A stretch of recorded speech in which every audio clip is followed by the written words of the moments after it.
La SICAP SA, Société immobilière du Cap-Vert, et la Sénélec, Société nationale d'électricité du Sénégal, vous offrent votre revue de presse. Bonjour et bienvenue. 4 avril, premier défilé rencontre avec la presse. Diomaye cultive sa rupture, écrit Rewmi Quotidien à sa une. D'autres quotidiens s'alignent sur cet ordre d'idée. Le président Bassirou Diomaye Faye, sans détour, affiche Yor-Yor-Oui, avant de s'exclamer le tournant souverainiste. Les dettes des secteurs agricoles et du BTP sont apurées en grande partie, rapporte le journal. Diomaye de dire « Je veux un premier ministre super fort, des ministres forts et des directeurs généraux forts ». Diomaye appelle à des sacrifices, informe Walf Quotidien, car le marché financier international est dur d'accès pour nous, dit-il dans les colonnes du journal. Pour Source A, Bassirou Diomaye Faye souffle sur les braises. Abordons la loi interprétative, les poursuites probables contre Macky Sall et compagnie, les arrestations de membres de l'opposition. À la page 2 du journal, il s'exprime. Je ne peux pas accepter qu'on parle de règlement de compte parce que des gens sont punis parce qu'ils ont fauté. Sur les dépôts et licenciements, il dit qu'il n'y a aucune idée politique derrière ces départs et licenciements. Je suis tout à fait d'accord avec le renforcement des pouvoirs du Premier ministre. Cela a des avantages énormes pour le président, dit-il dans les colonnes de Vox Populi, qui ajoute qu'il n'y a pas d'augmentation de taxes, mais d'élargissement de la base des taxables. Dans Enquête,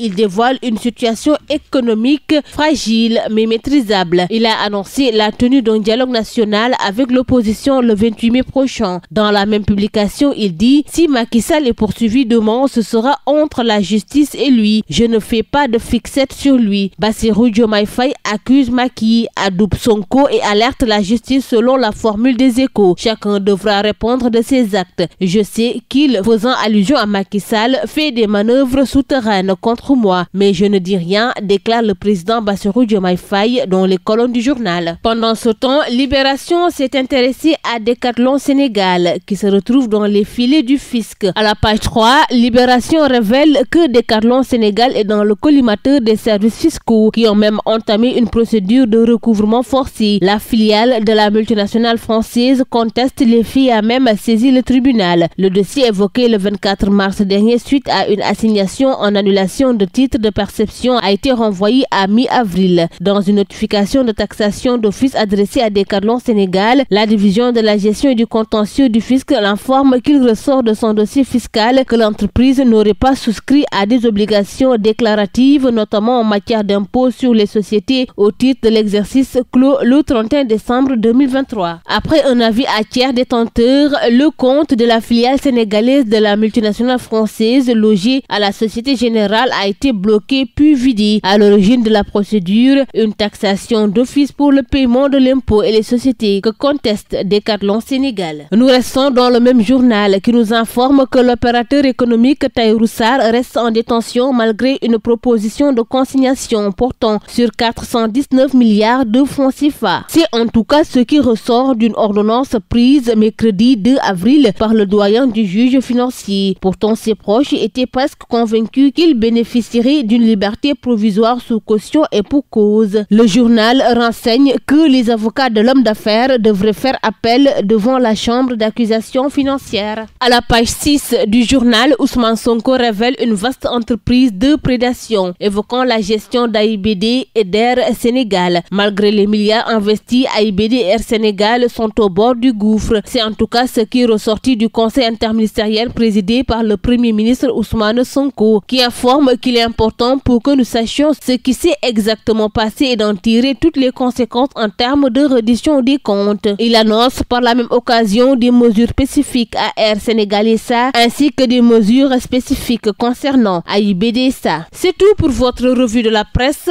À vos kiosques et très bonne lecture. La SICAP SA, Société immobilière du Cap-Vert, et la Sénélec, Société nationale d'électricité du Sénégal, vous ont offert votre revue de presse.